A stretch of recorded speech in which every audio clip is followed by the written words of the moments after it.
Vision speaker. William Robinson III, BSBP Director, discusses his personal journey of hope and technology. I'm glad you're here. I've looked forward to this day for a while. I'm glad it's beautiful outside. And with that, I'm going to introduce Bill Robinson. Bill? Thank you very much. Thanks.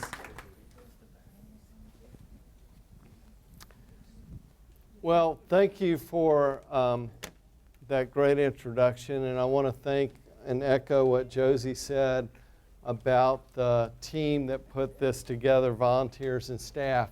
It's my first time here, and it's very impressive, and I'm so excited to be here and to be part of this event. I really like the title of this conference, Vision 2018. And let me tell you why. Sometimes I sit back and I identify myself as someone who's visually impaired. But I almost want to think about that a different way. Maybe I should be identifying myself as sight impaired. Because as we all know, you can still have vision even though you don't have perfect sight, right? So I'm going to be talking about my journey from being sighted to sight impaired and talk a little bit about people along the way that were visually impaired. I really shouldn't be even standing here today. I know that's a surprise. But what I'm really talking about is back in 2018, or 2001 is 2018, but February 18 of 2001, when I was in a hunting accident. And really, there was less issues about my eyes than there were about the rest of the injuries I had. But before February 18, 2001, I was living in a sighted world, part of a business team that was a very exciting role for me. And you tend to identify yourselves, right, in certain roles. I mean, that's how we all look at ourselves. A lot of times we identify ourselves in the job that we have, and that's our main form of identity. So the way I identified myself as a successful business leader, I'd gone from a very narrow background of auditing and global and international and domestic tax services to actually helping a Fortune 500 company do worldwide and domestic acquisitions. I know my wife will never forget the day when I came home one day and I said, "Get your passport ready." And she said, "Why?" I said, "We're going to Europe." And she didn't believe me, so I had to expedite the passport. But that was kind of a life that I had. I was always getting on the plane first with all my frequent flyer miles, and a lot of perks, traveling a lot, really not thinking much about the things like eye disease, blindness, vision, vocational rehabilitation. Those types of things were very far from my terminology or thought at that time. So little did I know when I went out with a friend of mine who was a new hunter, and we went to South Georgia. It's February 18, 2001. Beautiful day, kind of like today. And in the South, 55 degrees is still kind of a little cool. Here, I guess it's kind of almost summer, right? So we were out, a beautiful day in February. It's about 50, 55 degrees. I just had on a orange vest, a light shirt that was had a padding for my shotgun, and a shirt underneath. And we were hunting quail. And if there are any quail hunters in here, what you do is you line up parallel to each other, because the guy on the right hand side can shoot this way to his right, all the way back to kind of a 90-degree angle to straight in front of him. Not supposed to shoot over you or turn around and shoot over your partner's head. And the guy on the left does a similar thing. So this gentleman was new to hunting. He was using a little heavier gauge shotgun, a little heavier pellet size for, in fact, when I said to him, I said, hey, those pellets, I mean, you won't have anything left to cook after you shoot that bird. He was using those big pellets.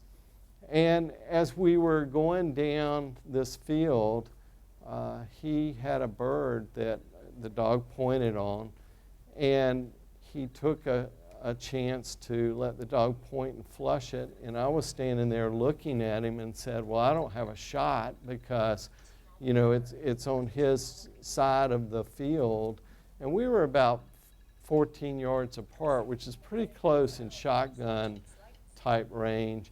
And as the bird got up, it flew towards me, and instead of shooting the bird 3 times, he hit me 3 times.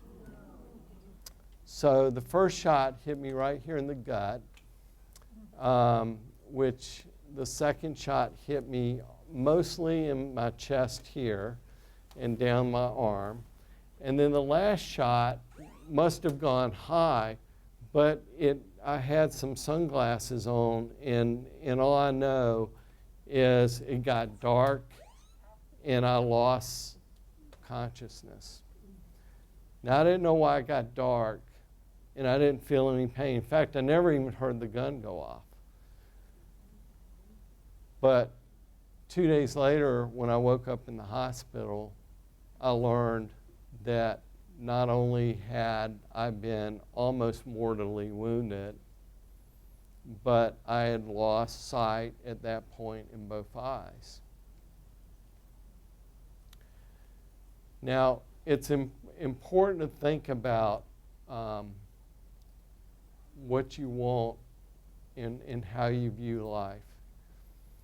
And so I can tell this part of the story mainly from a framework of faith and hope, because you have to have something when you go through that kind of event to anchor you.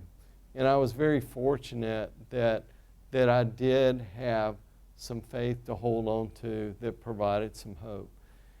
And I had great supports in my family and my wife, in her family, my family. And there were some really incredible things that happened in that week that I was in the hospital, which was pretty amazing because I was just there for a week. In fact, Tuesday, it was Sunday, I was shot. Sunday night, I had operations on my chest and abdomen.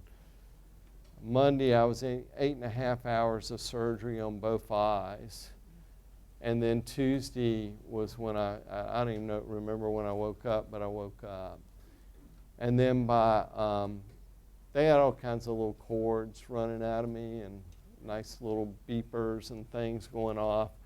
And what was interesting is Wednesday the doctor came by, and Wednesday night I remember after the sheriff interviewed me to find out if, you know, this gentleman really shot me by accident or if there was some other motive, like, you know, my wife collecting my insurance. I don't know. But, you know, everything was clear. No, just seriously, it was clear. So he did an ultrasound on my right eye, and he seemed very pleased, and I never understood, well, why didn't you do the left eye? But I didn't realize at that point that one pellet had penetrated the sunglasses, gone all the way through to the back of the eye and blew out the retina. And even though they tried to attach the retina several times, it just never would, to give a little bit of peripheral, it never would really take. The scar tissue would pull it away from the back of the eye. But what the good news was, it sounded like my retina on my right eye was flat. The pellet that had gone through my right lens had actually lodged in my eyelid The cornea they had to glue back to the eyeball. It was in 3 different little pieces kind of hanging by a thread. And I found out later that they put a lot of glue to hold all that together. So there was like this opaque glue sitting over my eyeball, which explained later why I couldn't see. So that was Wednesday. Thursday, just to give you a little time frame here, Thursday was trying to actually breathe through this little tube to blow these little balls and show that it had, you know, if anybody's been in the hospital, show I had lung capacity. And I could barely get those little balls up, you know, and so they kept trying to make me blow on that, and that was really hard. And they had the oxygen tank hooked up to me, and I was able to get up and sit up for a second. And then Friday, my wife Gigi was following me around the cardiac unit, pushing the oxygen bottle while I would hold the chair rail with my hand and just feel and do laps around the cardiac unit. So Saturday they unhooked everything, and Sunday I got to go home. So it's pretty amazing from that standpoint. So my vision at that point was really to get back to work. My sight at that point wouldn't allow me. I had literally for about 2.5 months no sight at all, mainly because both eyes were so swollen closed, but my right eye had so much glue on it, even if that eye could open, I wasn't able to see very much. They decided to do a cataract surgery to replace the lens in my right eye, which I didn't realize was even gone at that point. And so they did that. And of course, you know, no one ever really talks to you, right? The doctor, sometimes they just kind of whisk you in and out. So I don't know what really my issues are at this point. I just have, you know, hey, I'm going to get cataract. I'm going to get a lens implant. I talked to my parents. They were like, yeah, you'll be able to see 20/20 after that lens implant. It'll be great. You know, we've had that done. We you know, they'll correct your vision. It's going to be great. So I was all excited. I said, I want Gigi in the room when they take that patch off, because I hadn't seen my wife in 2.5 months. So they took the patch off. The doctor goes, you don't look very happy. And I said, you know what? I'm not. I said, I can't see anything. He goes, well, we should have told you. You know, you were operated on by a retina guy, and the retina guys like to use a lot of glue. And so we had a heck of a time putting that lens in, because they just put tons of glue on your eyeball. And you're looking through like a bunch of Elmer's glue almost, so that's why you can't see anything. And he put a finger up to my right eye, and can you see that? And I could barely see some movement. So they gave me a little bit of hope. And my vision was still to get back into some roles that I had, a role of a husband, a father, you know, coach for my kids, community leader. I was doing some community volunteer work, and a business leader. But I wasn't there yet, because I didn't know how to overcome this incredible situation I was facing. But my vision was still to get back in those roles. So the next thing that happened was they said, well, Mr. Robinson, good news is that glue will fall off your eye. And we don't know what's under the glue, but we'll figure out how to address it when we get there. And so actually I had glue in both eyes. I had glue in the left eye, where I didn't have much of a retina. And I had glue in the right eye, where I had a pretty good retina and didn't know what the cornea looked like. Well, the glue falls off in the left eye, and it won't fall off in the right eye. So probably the most painful part of this whole journey was when they had to scrape that glue off with a little teeny scalpel. And Gigi will tell you that, I got up off that table and my shirt was soaked because I'd been tense for like 30 minutes. I remember when they said, hey, we'll give you a little break here, and I'm thinking, oh, they're going to take the clamp off and let me sit up and relax. And they go, after about 20 seconds, okay, that's fine, let's keep going. And I'm like, okay. But the worst part of that, too, was living in Atlanta, which is probably like my Detroit friends having to deal with traffic, although I do think Atlanta's worse. And of course, they go, get him home. He's going to need some major pain pills. You got to get him home before all that local stuff wears off. We get on the highway and there's an accident. 2.5 hours later, we're at home. In the meantime, my eyes just boom, boom, boom, boom, boom. It's just throbbing. And somehow we got through that. So they tried to refract me for a number of months. And they would put a pair of glasses on me that were thicker than some of the Coke bottles that I drank out of growing up as a kid. And each time in the office, I could see a little better, but about a week later, it wouldn't work anymore. And that was because the cornea had all these flat spots on it, and as it was trying to heal, it would change shapes, and then the refractive nature of what they just didn't work. So then they would try again, and again, and again. So ultimately, what we ended up doing is we ended up using a hard contact lens, which is what I have in today, that gives me some functional vision. This gives me actually pretty good functional vision.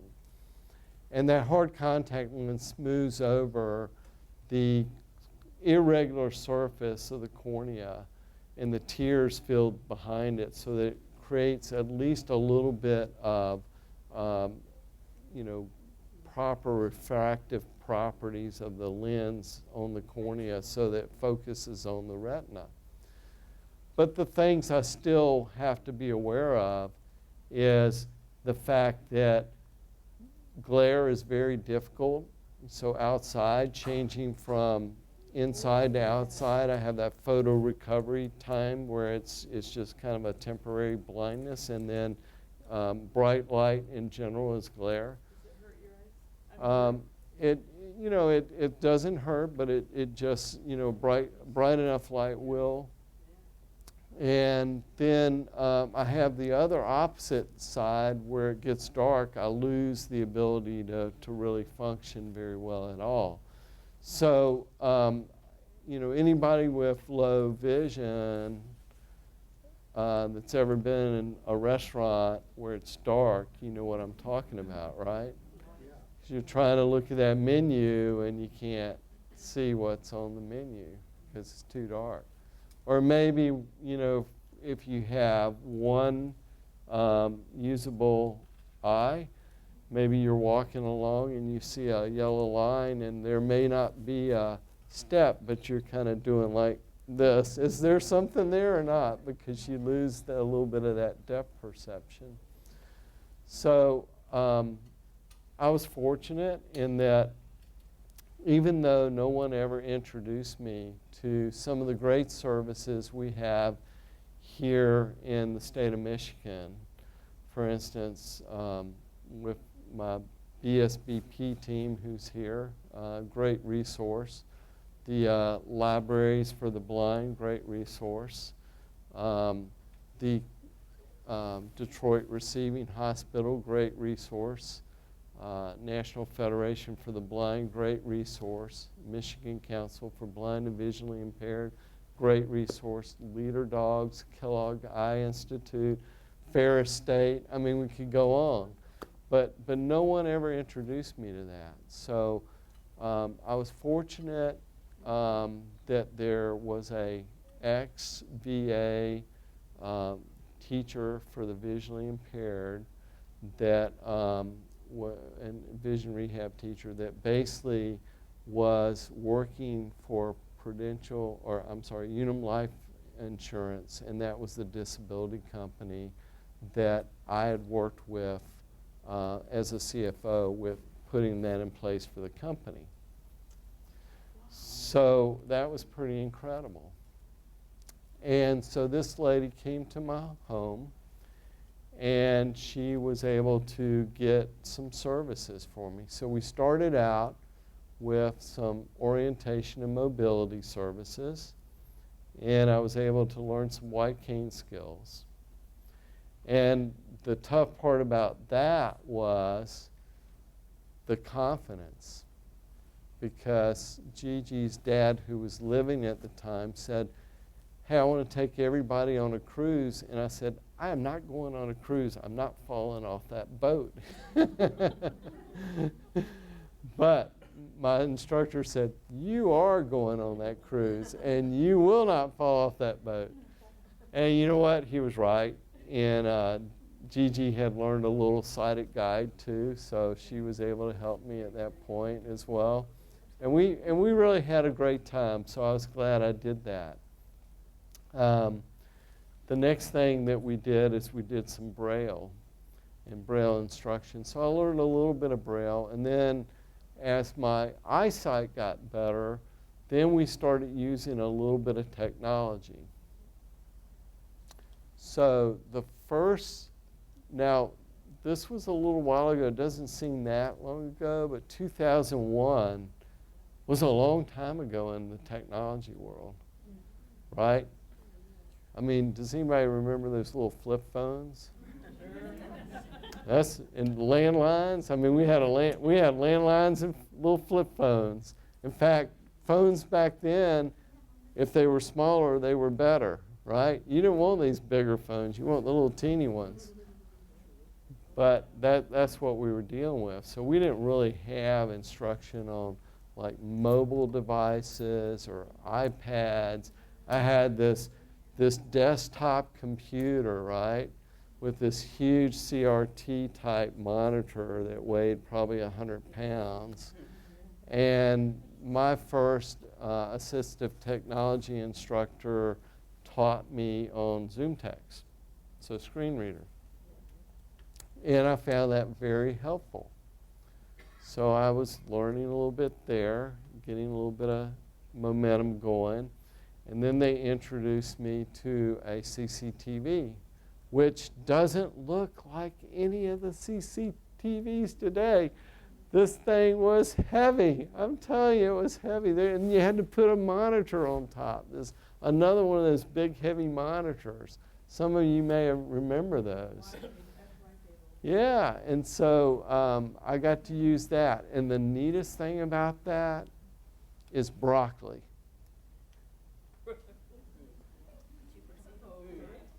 All right, I'm waiting. Nobody has a guess. So we're eating dinner one night, and you know I can't really see that well, and Gigi's getting into organic foods, and we have broccoli, and I'm just eating away, and my daughter says, "That broccoli has bugs on it," and I'm like, "It doesn't have. That's pepper. You know, that's not bugs. That's got to be Mom put some peppers." And my three boys go, "Oh, let's take the broccoli and put it under Dad's CCTV." So you never know what the use of technology might be. So that broccoli was put under the CCTV, and under there we got to see blown up like 20 times these little things like in different positions as they were steamed to death. And I went back to eating it because I already ate it already, you know. But the impact of that on little minds, our youngest son, Jack, who was about I think 6 or 7 at the time. The next week was birthday week. And so Gigi dropped me off. I'm going to his little birthday get-together with his class in the cafeteria, going through the line, sit down with all the kids, and nobody has vegetables. And I'm like, well, what's wrong? You guys don't like vegetables? And I'll never forget, this little girl goes, Jack says there's bugs on the vegetables. So we messed that up for the whole school. So you got to be careful how you use this technology, right? It can be dangerous. And the other technology I had at that point in time was a Eschenbach lighted magnifier 3X. And I still have that one today. It's a fairly old model, but you know what? That's probably my favorite assistive technology device because it's easy to use. It goes with me in a lot of different places, and it's not that complicated. And I can still use it to this very day, which I do. What's interesting is that's the device that got me to Lansing, Michigan. You're going to say, well, how did that happen? Well, I was using it when a New York Times photographer came to Chattanooga and took my picture using it because they wanted to do a story in the health section about executives that lost or had some disability event. And for some reason they used my picture, and I was holding this Eschenbach magnifier real proudly. And so there was a guy named Jeff Moss, who at the time was the North American president of Eschenbach. And he called us up on our landline, and I think he spoke to Gigi, and Gigi goes, some guy's calling you and wants you to do some kind of speaking engagement. So this individual called me, and he wanted me to speak about technology and devices and so forth at this conference in Washington, D.C. at the National Press Club. Now, I may have lost sight, but even in my wildest visions, I would have never thought I would have spoken at the National Press Club. But, you know, here's what happens sometimes. You never know what opportunities present. So I got to speak at the National Press Club. And at the National Press Club, when I was speaking, there were some pretty distinguished people in the audience. Gail Watson, who was over the VA Blind Services in D.C. Dr. Watson was there. There was an individual named Dr. Williams who worked out of Spectrios Institute out of Wheaton, Illinois, and teaches at Loyola as an optometrist.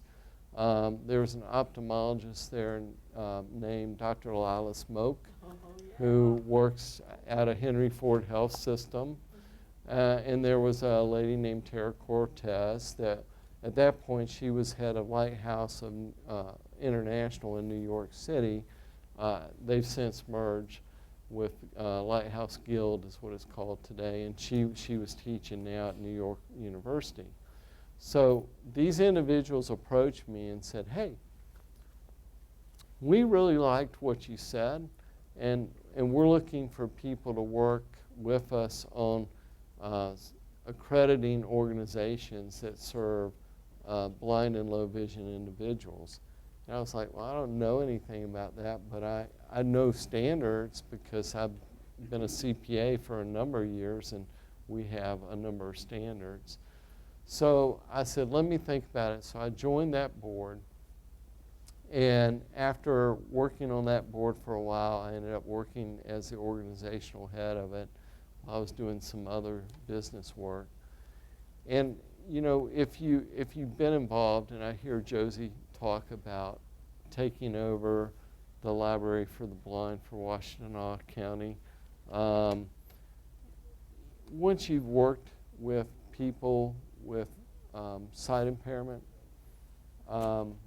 you will fall in love with that, because there really is no better example of people who overcome major obstacles and barriers in their life to really reach out and achieve incredible outcomes in terms of personal life, employment, connecting with others.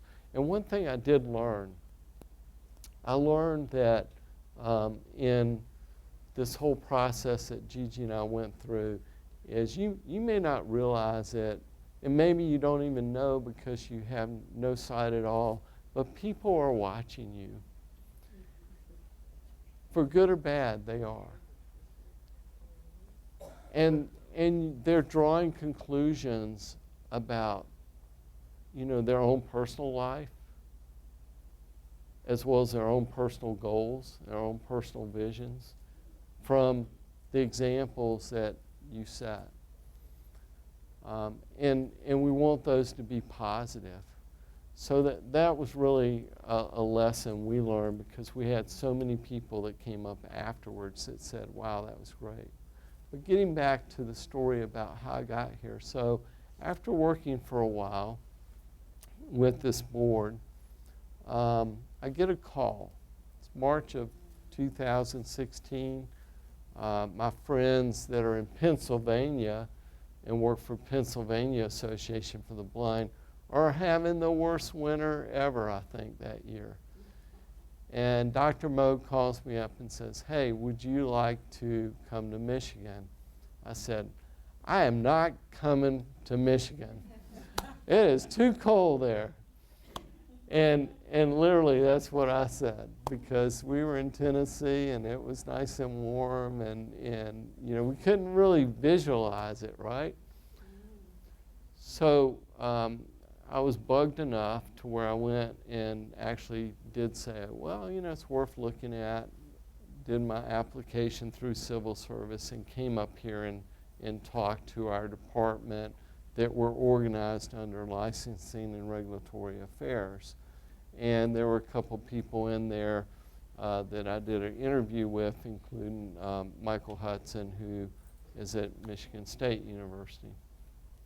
And the rest is history from there. From there, that's how a magnifier glass, 3x lighted magnifier, got me to the state of Michigan. They're pretty awesome. So I want to talk a little bit about technology today and why it's still very important. And I want you to think more broadly about technology. If you see Scott Norris downstairs with the Braille and Talking Book Library, ask him about why the computer club changed to the technology club. Well, there's so much to do. Yeah, computers, there's so much more stuff now, right? So we really need to be thinking about technology in a different way. So, in terms of technology in general, what does technology really do for us? And I gave this some thought, and it's really, technology is kind of to us similar to what the 6-shooter was in the Wild West, because the revolver made everybody equal. If you were strong before the revolver, you kind of dominated it. But anybody heard of Billy the Kid? He was kind of a young guy, not very strong, but he was quick on the draw and he could shoot straight, and that equalized. And I think the neat thing about technology is it's a great equalizer across a number of demographics. And so when I think about technology, it's really about connectivity, isn't it? Connects you to your role as maybe a father or a mother, maybe connects you as a employee to an employer, perhaps connects you to friends, grandkids. So there's a number of ways that technology is connecting us today. And so I think about technology in some categories. So connectivity in general is pretty big, but here's some things that are connecting us more. You've got your iPhones, your Droids, all kinds of phones, all those big phones now, right? Not those little flip phones. You've got your internet, your email, Siri, Alexis, video description. Go to the movies now and have video description. I mean, there's really an incredible amount of connectivity. Then in mobility, what do we think about when we talk about mobility? Do we think about white canes? What about autonomous vehicles? What about GPS? What about robots? I know leader dogs one day could actually have a robotic dog, if you think about it, that's led by maybe satellites. Who knows? I mean, it's really hard to imagine 5 years from now, given where we are today. We might have a drone that follows us around. Amazon's looking to do that, right? I know the Braille Talking Book Library has been working hard on wayfinding and beacon technology for the library there, the building downtown Lansing off Kalamazoo, the History Center. And that's pretty exciting. And what's cool about that is a lot of these technologies benefit not only those that are not sighted, but those that are sighted, which is really cool. If you think about wayfinding and beacon, what that is it would send a little signal to your phone. It would orient you in the building, but also it would tell you a little bit about where you are. So if we move that up to the History Museum, a couple floors up, imagine, somebody walking in there and the beacon technology pings the phone, and then it tells them they're standing in front of a map of Michigan, and it describes the map. Or it describes the logging industry. If you've been there, you see the logging industry display. But wouldn't that be cool for kids too, just that are sighted? I mean, Oh, yeah. that'd be cool for everybody. Be cool for me. I'd love to have that. So there's some really cool things going on. And then also when we think about technology, and I know we don't think this way, but there's a number of medical technologies that are happening. National Geographic a couple years ago had on the front of the magazine, "End of blindness." Well, they did admit it wasn't quite there yet, but they were talking about injecting a virus into the eye that would carry a gene that would splice into stem cells and then create new retinas and new other types of genetic diseases. It would solve those types of issues. So just incredible. These are things that are happening now. They're not fully licensed yet, but it's pretty interesting, right? And then we have assistive technology that ranges from what I almost call enhanced sensory technology, virtual reality. You've got your OrCams, your Geordies, your eSights, all those types of things that are really cool that are enhancing your sight that you have, your residual vision. And then we've got apps. And one of my favorite apps that I love to use, I don't know how many use the Seeing AI? AI every day. Yeah, I love to use that. That's great. It's great to stick it up against a spice bottle or something and have it read to you what the ingredients are, exactly what you're holding up in front of you. In front of the computer screen, but it doesn't want to tell you Yep, what's going on up there. absolutely. So technology, as we think of it today, is probably going to be different 5 years from now. But what I would say is You know, part of what gives us the ability to have the hope and the ability to have that tether into society and that connectivity is the technology we have available today. So when you think about yourself and you're looking at your future, let's ask this question. You know, what is your vision? What is it that you want to do? And how can you use technology to help you achieve those goals? 5 minutes. Thank you very much. If there are any questions, I'd be happy to answer them.